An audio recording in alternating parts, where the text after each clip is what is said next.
This is Valley View News. Police officers in California are worrying more about people driving under the influence of prescribed medication. I actually got a grant for 4 years that I was going here for my undergrad. A study shows California State University students have less debt than students in many other states. Former Scottish Cardinal Keith O'Brien has apologized for engaging in sexual misconduct. Hello and welcome to Valley View News. I'm Sharnae Davenport. And I'm Jacqueline Galvan. College students in California are fortunate when it comes to how much they owe in student loans.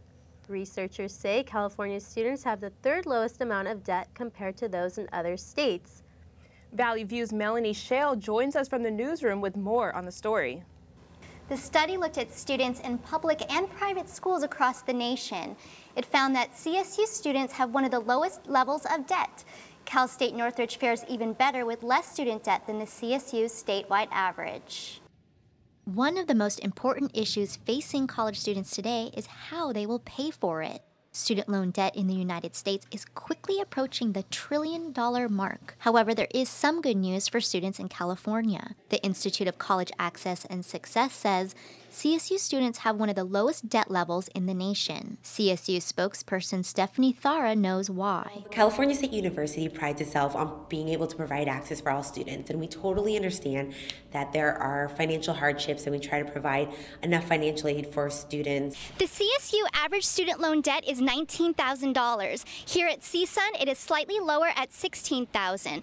Experts say there are a few reasons why. There are a lot of things that differentiate what a student can get in financial aid, income level being one of the main things. So students who are low income receive more in grants, and both from the federal and the state government. Fala says that it also depends on the campus and what the student need is. Very often students will take loans not to cover only their direct educational costs, but also the cost of living while they're getting their education. CSUN students react to their school ranking so low in student loan debt. CSUN offers a lot of grants and stuff to help students out. I actually got a grant for 4 years that I was going here for my undergrad.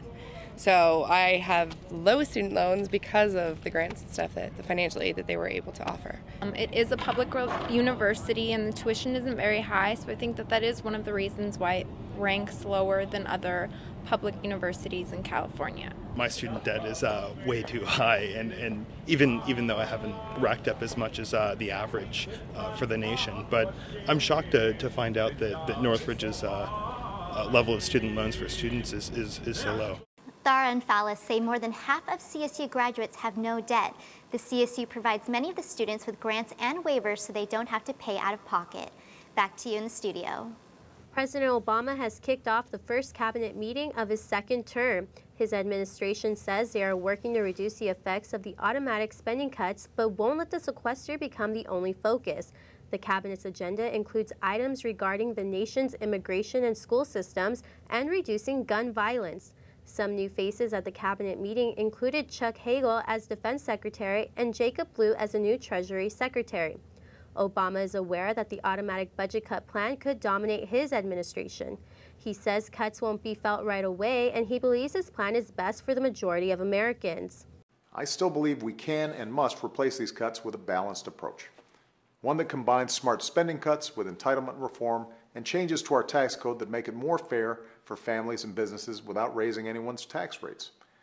That's how we can reduce our deficit without laying off workers or forcing parents and students to pay the price. I don't think that's too much to ask. The sequester calls for cuts with Head Start early education programs and air traffic controllers. The sequester also calls for cuts in education, which puts 1,200 teaching jobs at risk and affects more than 187,000 students. Some small businesses that rely on tourism have started to feel the effects of the government sequester. Officials in Wyoming are delaying the opening of several Yellowstone National Park entrances for at least 2 weeks because of the impact of budget cuts on snow removal. The local Chamber of Commerce says the delay will cost related businesses several millions of dollars. According to Forbes, 8 of the top 25 U.S. tourist destinations are national parks. Other sites affected by cuts include the National Mall, Statue of Liberty, and Gettysburg. Former Scottish Cardinal Keith O'Brien admitted to having engaged in sexual misbehavior and promised to stay out of the church's public life. O'Brien initially rejected the claim, saying he was resigning because he did not want to distract from the upcoming conclave. He says to those he has offended, he apologizes and asks forgiveness. O'Brien will now spend the rest of his life in retirement. O'Brien had been Britain's highest-ranking Catholic leader until he resigned last Monday. Roman Catholic cardinals have opened talks on choosing a successor to Pope Benedict XVI. The conclave is expected to start on March 11th, but no official date has been set. The conclave is the official voting for the new pope. Cardinals say they want to be done by Palm Sunday on March 24th. The Vatican has not commented on Scottish Cardinal Keith O'Brien's resignation amid accusations of sexual misconduct. Cardinal Francis George of Chicago says the ability of the next pope to handle the ongoing sexual abuse scandal will be an important issue. An HIV cure may be getting closer. Doctors are reporting that a child born with HIV has been cured of the infection. The 2-year-old Mississippi girl only has trace amounts of the virus left and has been able to keep the virus in check without medication. Doctors say their next step will be trying to repeat the treatment in other children. Skeptics say the Mississippi girl was not actually infected. The Mississippi girl is the second patient in the world known to be cured from HIV.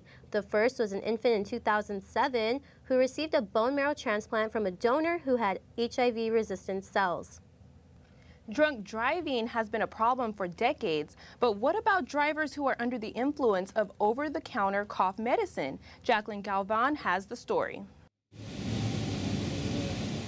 Cops were extra cautious last weekend when it came to sobriety checkpoints. As the cars began to line up one after the other, officers initiated the DUI test, along with asking if they have been drinking that night. However, it's not just alcohol these cops are checking for. Cold medications or allergy medications are known to impair a person's driving, and along with medical marijuana, these drugs can possibly give you a DUI in the future due to a Senate bill known as SB 289. Pedestrians in Los Angeles have thoughts about this future bill. Personally, I don't think it's fair because I believe that taking medication is supposed to make you better, of course, and if you take your medication and still need to run errands, that shouldn't be the cause for you to get a ticket as being under the influence of anything. It is fair because I think if you have medication in your system, you shouldn't be driving because it can affect the way you drive and can cause accidents. You know, it's just not worth it. Former LAPD officer Jim Neiman says after all the DUI arrests he has seen, people need to think twice before drinking and driving. Well, I think the most important message is just don't do it.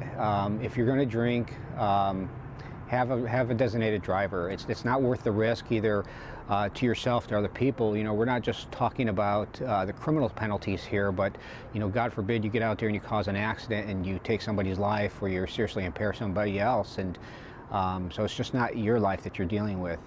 La Cañada High School students are mourning the loss of a student who died on the campus Friday. Police are investigating the case as a possible suicide after the unidentified student either jumped or fell to his death. A vigil started by students took place last Saturday. A typewriter in memory of the student's interest in journalism was among the items at the vigil. Many school events were canceled and classes resumed on Monday. One Florida family is recovering after a sinkhole swallowed their home and killed one family member. It's my brother, man. It was everything to me. It sounded just like a car hit the house. And him screaming. Jeff Bush is presumed dead after his bedroom fell into the hole estimated to be 20 feet wide and 50 feet deep. Authorities officially called off the search for him after several days. Workers used construction equipment to scoop items from the house, including war medals and family pictures. According to the Florida Department of Environmental Protection, sinkholes are a common problem in the state. Florida lies on bedrock that forms voids and easily collapses when it can no longer support the weight above it. The family's house was in an area known as Sinkhole Alley. This area makes up 2/3 of Florida's sinkhole-related insurance claims. The Compton Jr Posse is a stable located in the community zoned for horses in the heart of Compton, California. For more than 25 years, kids have called it a home away from home. Valley View News reporter Lita Alikani has the story. This is not your typical rider. Lily Luna is one of 40 students in the Compton area devoting afternoons to learning a craft that she says is an incredible feeling. When you're riding, it's just so, it's like you're flying. That feeling is a reward for the endless responsibilities like grooming the horses, cleaning their hooves, and getting their furry friends strapped up to ride. Junior Posse has the first inner-city high school team to compete in equestrian competitions. Trainer Nakrisha Wicks says her most memorable moment was when a student won a competition. The first time he competed in the show, he won reserve champion. So that was like one of those moments like, oh my gosh, all the hard work you did, and look, you got a ribbon, you know? The stable's founder, Maisha Akbar, says it's a great place for kids to gain opportunity. A lot of people don't know that the equestrian industry is a $105 billion industry, and that there are thousands of careers that one could go into that people never would have even thought of. She says it's all about educating the young riders. We use horses as a motivational tool of choice, and we teach kids the value of hard work and academics and career. Develop them into leaders so that they can then give back to their community, to society, and more importantly to their families. After more than 2 decades, their motto remains, keeping kids on horses and off the streets. In Compton, I'm Lita Alikani for Valley View News. The private SpaceX craft arrived at the International Space Station, delivering goods and food to astronauts. Flight controllers had to solve some technical problems before the spaceship could launch. The capsule is nicknamed Dragon and landed with a ton of supplies, including mouse stem cells, food, and clothes for the 6 men on board the space station. A team of 22 Riverside High School students watched their school science projects blast off on board the spacecraft. The students engineered 2 experiments to learn how batteries and bacteria operate in space. There are only a few high schools in the world that have ever sent a science experiment to space. Dragon will remain at the space station for most of March before returning to Earth. And coming up in sports, the Lakers make their bid for $500. Magic makes a business proposal to LeBron, and Dennis Rodman takes his act to North Korea. Come on, let's go. Just a minute, I gotta finish this. Wait, you're gonna post those pictures of Mary? Yep. She thinks she's so hot. But her mom and dad will see them. Her grandmother, her little sister, everyone she knows, it's gonna kill her. Who cares? Just a couple of pictures. It's no big deal. No big deal? Don't. This has gotta stop.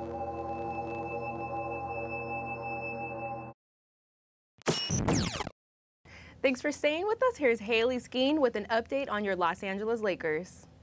The Lakers are back at 500 after a 99-98 thriller against the Hawks at Staples Center, and without Kobe, it wouldn't have happened. Bryant poured in 34 points, including a highlight reel jam over Josh Smith, but Kobe left his best work for last. With 9 seconds to go, Bryant dove past Al Horford, right to Smith, and put in a clutch go-ahead layup to save the day. And yet they still almost gave it away. On the final play, Smith got the ball down low, but Steve Blake stole it to seal the victory. With the win, Los Angeles moves within 2.5 games of the West's 8th and final playoff spot. Magic Johnson wants LeBron James to enter next year's dunk contest so much that he's offering $1 million to the winner if James competes in the contest. The basketball world may be obsessed with LeBron entering the contest, but all the Heat wants to do is play ball. The Heat raced past the Knicks in New York to push their franchise record-winning streak to 14. James finished with 29 points and 11 rebounds for the Heat, and Dwayne Wade added 20 points himself. Carmelo Anthony contributed 32 points in a losing effort. The Heat will look to continue their winning streak next in Minnesota. For the first time in school history, Gonzaga is ranked #1 in the AP's top 25. The small Spokane University became the 57th school to be ranked #1 in the history of the poll. The Zogs took advantage of the previous poll topper Indiana's loss to rise up from the 2nd spot. It was another crazy week in college ball with 4 top 5 teams losing. Duke, Miami, and Michigan also lost.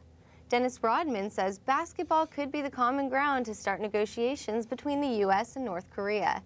Rodman said North Korea's leader Kim Jong-un wants President Obama to call him. Rodman said the leaders' mutual love of sports could break the tension between the enemy countries. The U.S. and the UN both oppose North Korea's missile and nuclear arms programs. Rodman has been spending time with the communist leader while visiting North Korea with the Harlem Globetrotters. Rodman's former teammate Michael Jordan wants a Georgia court to dismiss the paternity lawsuit against him. Jordan says divorce filings between Pamela Smith and her ex-husband prove that the 16-year-old boy in question is not his son. The teen posted a YouTube video in December claiming Jordan's his father. In his video, the boy said he wanted Jordan to play a bigger role in his life. The lawsuit requested child support and a new birth certificate for the boy. The Los Angeles Angels have given Rookie of the Year Mike Trout a raise, but not that much. The franchise gave their star outfielder about $30,000 raise, bringing his salary to just over $500,000. Trout may be worth more than that, but baseball rules do not give players like him much leverage. Players have no say in the amount of their contract until they become arbitration eligible after their third full year. This leads to many young stars making close to the major league minimum their first few seasons in the bigs. Trout will likely become arbitration eligible after the 2014 season. And for the first time in NFL history, a woman has tried out for a team. Laura Silberman tried out as a kicker during regional tryout at the Jets practice facility in New Jersey. The former club soccer player attempted 2 kickoffs before leaving the field with an injury. Both kicks traveled less than 20 yards. The NFL said Silberman qualified for the tryout because of her athletic background, but it turns out she'd never kicked a football in a game. Well, that's all for sports. Back to you, Jackie. Now over to Arlette for your latest entertainment news. Here's the scoop. Britain's Queen Elizabeth has been discharged from a London hospital where she was treated for symptoms of the stomach flu. The 86-year-old was hospitalized as a precaution and smiled as she left the hospital. It was the first time the Queen had been hospitalized in 10 years. Stomach flu is inflammation of the stomach and intestines. It is usually caused by a virus and passed from person to person. Queen Elizabeth canceled her official engagements after showing symptoms of the illness. The Queen celebrated 60 years on the throne in 2012 and turns 87 in April. Fans of Britain's royal couple have gotten a glimpse of Kate Middleton's baby bump. The Duchess of Cambridge and her husband, Prince William, are in Switzerland, where they attended a friend's wedding. Prince Harry was also in attendance. The Prince and Duchess are good friends of the groom, who's played polo with William and Harry for years. The bride is an Olympic dressage rider. The couple dined casually with the other guests. William and Harry did some skiing, but the pregnant Middleton stayed off the slopes. Britney Spears' little sister is engaged. Jamie Lynn Spears announced on Twitter that her boyfriend of 3 years had popped the question. The 21-year-old star posted a picture of the engagement ring with a hashtag saying, "He did good." Jamie Lynn took a break from acting after she became pregnant as a teenager. She is currently working on making a name for herself in country music. Jack the Giant Slayer opened in a not-so-giant #1 spot. The Warner Brothers production cost nearly $200 million to make, but it only brought in $28 million in its opening weekend. The fantasy action movie stars Ewan McGregor and Nicholas Hoult. The comedy Identity Thief took the #2 spot with close to $10 million. Iron Man 3 is due out early this summer, and there's big buzz going around about the latest superhero film. Robert Downey Jr. is the actor who plays Tony Stark, the Iron Man. Downey says his patience and endurance were tested during parts where he had to wear the heavy armored suit. Filmmakers invented a way to put a camera inside Iron Man's helmet, and that made Downey feel claustrophobic. The actor says he preferred the scenes and the action over anything else, but the inside helmet segments did allow for better scenes. Fox Television is keeping the drama show The Following and the comedy show The Mindy Project for a second season. New Girl is coming back for a third season, while Raising Hope will be back for a fourth season. Fox's entertainment president, Kevin Riley, says he believes The Following could be an Emmy contender. The network is currently negotiating a fifth season for Glee and will make an announcement soon. That's it for entertainment. Now back to Charnay. After the break, we'll let you know about a low-cost dental clinic in Burbank. The city of Los Angeles is leaning towards a no-kill policy in all animal shelters, and a man dressed up as Batman may have actually saved the day in England.